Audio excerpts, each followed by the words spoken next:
আমি কখনো তোমার জন্য দাঁড়াতে পারবো না, অপেক্ষা করতে পারবো না। এর ভিতরে না একটা ভয় কাজ করছিল, যদি এই অবস্থায় তুমি রেখে চলে যাও, ভয়ে যোগাযোগ করতে পারিনি। Sorry. I'm sorry, I'm sorry. আমাকে ভালোবেসে তুমি সব কিছু হারে ফেলছো। I'm sorry. আমি কিছু দেখতাম না, I'm sorry. কিন্তু তোমাকে আমি হারাতে দিব না। তুমি আমার সাথে হাঁটবা, আমার সাথে চলবা, আমার সাথে থামবা। একটা সময় ছিল যখনকার মানুষেরা সম্পদ আর প্রাচুর্যের প্রতীক ভাবতো আলতারে। তখন যখন নতুন বউ বাড়িতে আনতো, পায়ে আলতাতে তারপর বাড়িতে ঢুকাইতো।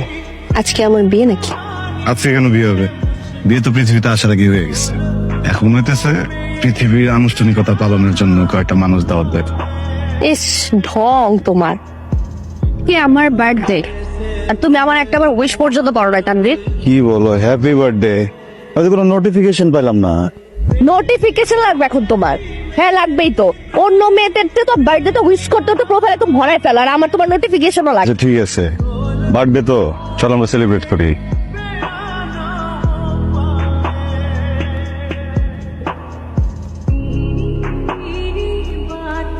এই শান্তা, তুই না তখন টাকা চাইলি, কি না কি কাজে লাগবে 1000 টাকা? কে, রায়হান না? তানভীর। ও হ্যাঁ হ্যাঁ, তানভীর। হ্যাঁ, তুমি এখানে কি করো? বুঝেছি। আচ্ছা, বাসায় চলে যাস তাড়াতাড়ি। এভাবে রাস্তাঘাটে বসে থাকলে ভালো দেখায়? হ্যাঁ ভেঙেছি। এত লুকিয়ে থাকার পরও না ভাইয়ের চোখ আড়াল করা যায় না। আপনি কি উনারে স্বাধীনতা দিয়ে দিচ্ছেন নাকি উনি স্বাধীনতা নিয়ে নিছে? মানে আপনার বোন তো আমারও বোন। এখন দিনে রাত্রে ওই তানবীরের মাস্তান তানবীরের সাথে প্রেম করে বেড়াইতেছে। পরে এলাকার মুরব্বী আছে, আমাদের ফ্যামিলি আছে, আমরা চলাফেরা করি, আমাদের চোখে পরে। কি করিস এসব? কত বড় সাহস!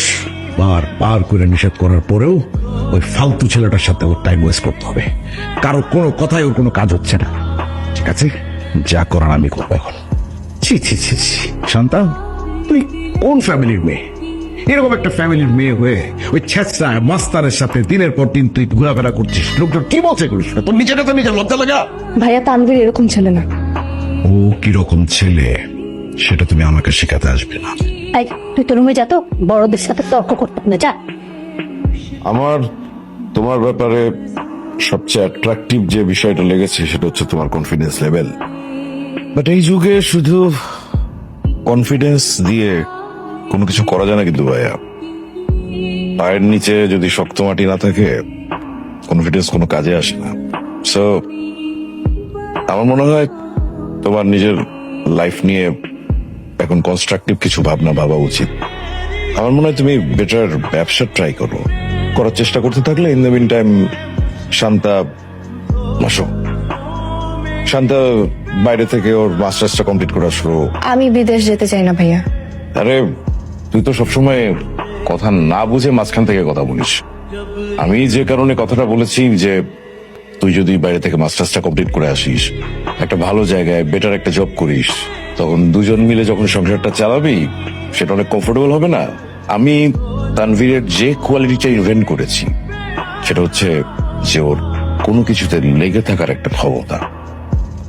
তো গতকাল বিকেল আমার কাছে আসে এবং খুবই কনফিডেন্টলি আমাকে বলে যে ভাইয়া আমি শান্তাকে বিয়ে করতে চাই। যদি না করে দিত? পালা যেতাম। কি বড় বোকার মতো, হ্যাঁ? এই যুগে কেউ পালিয়ে বিয়ে করে নাকি? বরং বিয়ে করে পালিয়ে যায়। ভাইয়া খুব মজা করে কথা বলেন।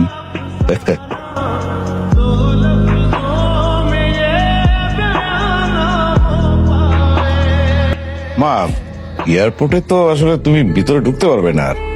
এখান থেকে বিদায় দেওয়া যা ওইখানে যাওয়া তাই তো একই তো না? এর থেকে বেটার তানভীর আর আমি যাই। ওকে ঠিক আছে।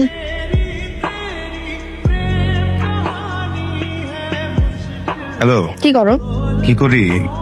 ওই পড়ার চেষ্টা করি। ও আচ্ছা। আচ্ছা, তুমি কি আগের মতো মাস্তানি করো এখনো? মাস্তান? আমি মাস্তান ছিলাম কবে? আমি তো শুধু অন্যায় প্রতিবাদ করতাম। হইছে, অন্যায় প্রতিবাদ করতো। তুমি নিজেও অনেক অন্যায় করছো। এরে ওরে শুধু শুধু কোনো কারণ ছাড়াই মারছো। শান্তা, তুমি কিন্তু আমাকে ছোট করে কথা বলতেছ। তানবীরকে দেখছো? গতকাল থেকে ওরে খুঁজেই পাচ্ছি না, এতবার ফোন দিতেছি ফোনও ধরে না। কি বলেন ভাই? গতকালে তো আমাদের কাছ থেকে বিদায় নেওয়ার পর আমাদের সঙ্গে কোনো যোগাযোগ নাই। কষ্টে ওরে তো কোনো খুঁজই পাচ্ছি না, আমি ফোনও পাচ্ছি না। কি বলো তুমি? আমিও তোরে খুঁজতেছি, গত রাতে তো বাসায় বসে নাই।